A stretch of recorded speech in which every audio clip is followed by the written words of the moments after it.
ನಮಸ್ಕಾರ ಸ್ನೇಹಿತರೆ, ಇವತ್ತು ನಾವು ಕರ್ನಾಟಕದ ಸಾಂಪ್ರದಾಯಿಕ ಸಿಹಿ ತಿನಿಸು ಮೈಸೂರು ಪಾಕ್ ಮಾಡೋಣ. ಬಾಯಲ್ಲಿಟ್ಟರೆ ಬೆಣ್ಣೆ ಥರ ಕರಗುತ್ತೆ, ಅಷ್ಟು ರುಚಿಯಾಗಿರುತ್ತೆ ಈ ಮನೇಲಿ ಮಾಡೋ ಮೈಸೂರು ಪಾಕು. ಅಳತೆ ಪ್ರಮಾಣನ ಗಮನವಿಟ್ಟು ನೋಡಿ ಹೇಗೆ ಮಾಡೋದು ಅಂತ ಮೈಸೂರು ಪಾಕನ್ನ. ಮೊದಲನೇದಾಗಿ 1 ಕಪ್ಪು ನಾವು ಕಡಲೆ ಹಿಟ್ಟು ತೊಗೊಂಡಿದ್ದೀವಿ. ಯಾವ ಕಪ್ ತೊಗೊಂಡಿದ್ದೀವಿ ಅದೇ ಕಪ್ಪು ಎಲ್ಲ ಸಾಮಗ್ರಿಗೆ ಉಪಯೋಗಿಸ್ಕೊಳ್ಳಿ.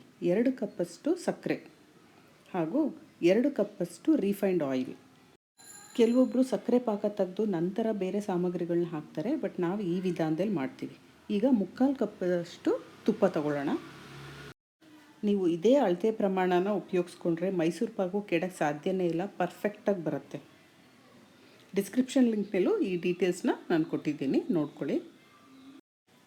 ಕೊನೆಯದಾಗಿ 1 ಕಪ್ಪು ಹಾಲು ಹಾಕ್ಕೊಳ್ಳೋಣ. ಕಾಯಿಸಿರೋ ಹಾಲೇ ಹಾಕ್ಕೊಳ್ಳಿ, ಏನು ಪ್ರಾಬ್ಲಮ್ ಇಲ್ಲ. ಎಲ್ಲದಕ್ಕೂ ನೋಡಿ ಅದೇ ಕಪ್ ಉಪಯೋಗಿಸ್ಕೊಳ್ತಾ ಇದ್ದೀವಿ ನಾವು. 1 ಕಪ್ಪು ಕಡಲೆ ಹಿಟ್ಟು, 2 ಕಪ್ಪಷ್ಟು ಸಕ್ಕರೆ, 2 ಕಪ್ಪು ರೀಫೈಂಡ್ ಆಯಿಲು, 3/4 ಕಪ್ಪು ತುಪ್ಪ ಹಾಗೂ 1 ಕಪ್ಪಷ್ಟು ಹಾಲು. ಎಲ್ಲ ಪದಾರ್ಥಗಳನ್ನ ಈ ಥರ ಹ್ಯಾಂಡ್ ಬೀಟರ್ನಲ್ಲಿ ಹೀಗೇ ಒಂಚೂರು ಗಂಟಿಲ್ಲದೆ ಇದ್ದಂಗೆ ಚೆನ್ನಾಗೇ ತಿರ್ಗಿಸ್ಕೊಳ್ಳೋಣ.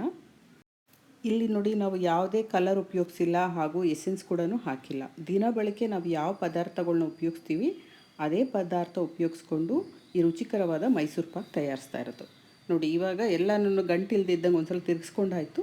ಇವಾಗ ಮೀಡಿಯಮ್ ಹೀಟ್ನಲ್ಲಿ ಈ ಮಿಶ್ರಣನ ಹೀಗೆ ತಿರುಗಿಸ್ತಾನೇ ಇರಬೇಕು. ಇದು ಮೇಯ್ನ್ ಪ್ರೊಸೀಜರು ಮೈಸೂರು ಪಾಕ್ನಲ್ಲಿ. ನೀವು ಕೈ ಗಮನ ಎಲ್ಲ ಇಲ್ಲೇ ಇರಬೇಕು, ಕೈ ಆಡಿಸ್ತಾನೇ ಇರಬೇಕು. ಫ್ಲೇಮ್ ಕೂಡ ಹೈ ಕೂಡ ಮಾಡಬಾರ್ದು, ಲೋ ಕೂಡ ಮಾಡಬಾರ್ದು. ಹೀಗೆ ತಿರುಗಿಸ್ತಾನೇ ಇರಬೇಕು. ನಾವು ಹೈ ಫ್ಲೇಮ್ನಲ್ಲಿ ಮಾಡಿದ್ರೆ ಕಡಲೆ ಹಿಟ್ಟು ಬೆಂದಿರಲ್ಲ, ಹಸಿ ಹಸಿ ವಾಸನೆ ಇರುತ್ತೆ. ಆದ್ದರಿಂದ ನಿಧಾನವಾಗಿಯೇ ಈ ಥರ ತಿರುಗಿಸಿ ಪಾಕ ಬರಬೇಕು. ನೋಡಿ ಎಲ್ಲ ಸೈಡ್ನಲ್ಲಿ ಇವಾಗ ನೋಡ್ತಾ ಇದ್ದೀರಲ್ಲ, ನಿಧಾನಕ್ಕೆ ಎಲ್ಲನೂ ಎಣ್ಣೆ ಬಿಟ್ಕೊಳ್ತಾ ಇದೆ ಅದು. ಒಮ್ಮೆ ನೀವು ಮೈಸೂರು ಪಾಕನ್ನ ಈ ವಿಧಾನದಲ್ಲಿ ಮಾಡಿ, ಮುಂದೆ ನಿಮ್ಮ ಮನೇಲಿ ಯಾವುದೇ ಫಂಕ್ಷನ್ಗಳಾದರೂ ನೀವು ಭಟ್ರನ್ನೇನು ಕರೆಸಲ್ಲ, ನೀವೇ ತಯಾರು ಮಾಡಿಬಿಡ್ತೀರಾ. ಅದ್ಭುತವಾದ ರುಚಿಕರವಾದ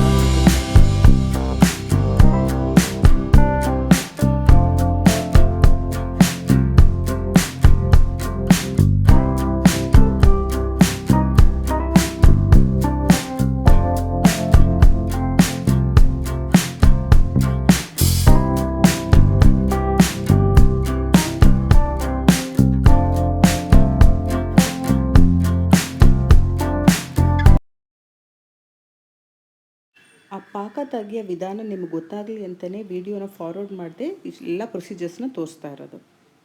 ಈಗ ನೋಡಿ ಎಲ್ಲ ಸ್ವಲ್ಪ ತಳ ಬಿಡ್ತಾ ಇದೆ, ಆಮೇಲೆ ಸೈಡ್ನಲ್ಲೂ ಒಂಚೂರೆಲ್ಲ ನಮಗೆ ಸ್ವಲ್ಪ ಗಟ್ಟಿಯಾದಂಗೆ ಕಾಣಿಸ್ತಾ ಇದೆ. ಹೀಗೆ ತೂತು ಥರ ಆಗುತ್ತೆ ನೋಡಿ, ಈ ಥರ ಜಾಲ್ರಿ ಥರ. ಜಾಸ್ತಿ ಹೊತ್ತು ಬಿಡೋಕ್ಕೆ ಹೋಗಬಾರ್ದು, ತುಂಬ ಇವಾಗ ಬೇಯಿಸೋಕ್ಕೆ ಹೋದರೆ ಎಲ್ಲನೂ ಗಟ್ಟಿ ಆಗಿಬಿಡತ್ತೆ. ತುಂಬ ಇಂಪಾರ್ಟೆಂಟು. ಇಷ್ಟಿದ್ರೆ ಸಾಕು, ಪರ್ಫೆಕ್ಟಾಗಿದೆ ನೋಡಿ. ಇಷ್ಟು ಹಿಂಗೆ ಜಾಲ್ರಿ ಇದ್ದಾಗೇ ನಾವು ತಟ್ಟೆಗೆ ಹಾಕ್ಕೊಂಬಿಡ್ಬೇಕು. ತಟ್ಟೆಗೂ ನಾವೇನು ಇಲ್ಲಿ ತುಪ್ಪ ಸವರ್ತಾ ಇಲ್ಲ, ಯಾಕಂದರೆ ಮೊದಲೇ ಇಲ್ಲಿ ತುಪ್ಪ ಎಣ್ಣೆ ಎಲ್ಲ ಹಾಕಿದ್ದೀವಿ. ತಟ್ಟೆಗೆ ಹಾಕಿದ ತಕ್ಷಣವೇ ನಾವು ಒಂದು ಬಟ್ಲಲ್ಲಿ ಎಲ್ಲನೂ ಕ್ಲೀನಾಗಿ ಒಂದು ಸ್ಮೂತ್ ಮಾಡಬೇಕಾಗತ್ತೆ. ಹೀಗೆ ಬಿಸಿ ಇರುತ್ತಲ್ವ, ಅದರಿಂದ ಕೈನಲ್ಲಿ ಮುಟ್ಬೇಡಿ. ಈಗ ಬಟ್ಲಲ್ಲಿ ಈ ಥರ ಎಲ್ಲ ಸ್ಪ್ರೆಡ್ ಹಾಗಾಗಿ ತಟ್ಟೆ ಕ್ಲೀನಾಗಿ ಈ ಥರ ರೌಂಡಾಗಿ ಎಲ್ಲ ಮಾಡ್ಕೊಳ್ಳಿ. ಒಂದು 15-20 ನಿಮಿಷದಲ್ಲೇ ನೋಡಿ ಎಷ್ಟು ಚೆನ್ನಾಗಿರೋದು ಮೈಸೂರು ಪಾಕು ಇವಾಗ ತಯಾರಾಗಿಬಿಡತ್ತೆ.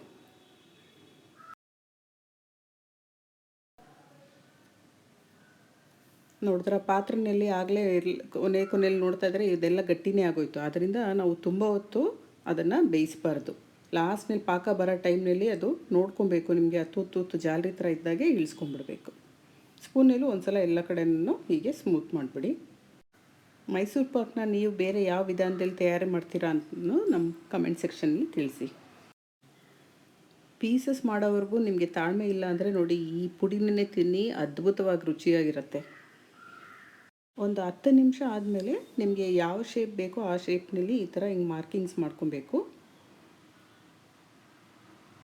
ತುಂಬ ಆರಿದ್ರೆ ಈ ಥರ ಮಾರ್ಕಿಂಗ್ ಮಾಡ್ಕೊಳ್ಳೋಕ್ಕೆ ಆಗಲ್ಲ. ಅದರಿಂದ ನಾವು ಪ್ಲೇಟ್ಗೆ ಹಾಕಿ ಒಂದು 10 ನಿಮಿಷ ಆದಮೇಲೆ ನೋಡಿ ಈ ಥರ ಮಾರ್ಕ್ ಮಾಡಬೇಕು.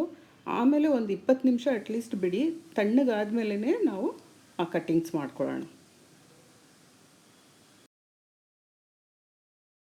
15-20 ನಿಮಿಷ ಇವಾಗ ತಣ್ಣಗಾಗಿದೆ. ಇವಾಗ ನೋಡಿ ಪರ್ಫೆಕ್ಟಾಗಿ ಇವಾಗ ಬರುತ್ತೆ. ಇವಾಗ ಮೈಸೂರು ಪಾಕ್ ನೋಡಿದ್ರೆ ಎಷ್ಟು ಚೆನ್ನಾಗಿ ಕ್ಯೂಬ್ಸ್ ಬರ್ತಾ ಇದೆ. ಸೈಡ್ನಲ್ಲೆಲ್ಲ ಸ್ವಲ್ಪ ಅದು ಕಟ್ಟಾಗುತ್ತೆ, ಪರವಾಗಿಲ್ಲ. ನೋಡಿ ಆದರೆ ಎಷ್ಟು ಚೆನ್ನಾಗಿ ಬರ್ತಾ ಇದೆ. ಈಗೇನೋ ಹಬ್ಬಗಳ ಸೀಸನ್ ಶುರು ಆಯಿತು. ಸೊ ಪ್ರತಿಯೊಂದು ಹಬ್ಬಕ್ಕೂ ಒಂದೊಂದು ಸಿಹಿ ತಿನಿಸು ಮಾಡಲೇಬೇಕಾಗತ್ತೆ. ನೀವು ಕೂಡ ತಪ್ಪದೇ ಈ ರೆಸಿಪಿ ಟ್ರೈ ಮಾಡಿ ಹೇಗೆ ಬಂತು ಅಂತ ನಮ್ಮ ಕಮೆಂಟ್ ಸೆಕ್ಷನಲ್ಲಿ ತಿಳಿಸಿ.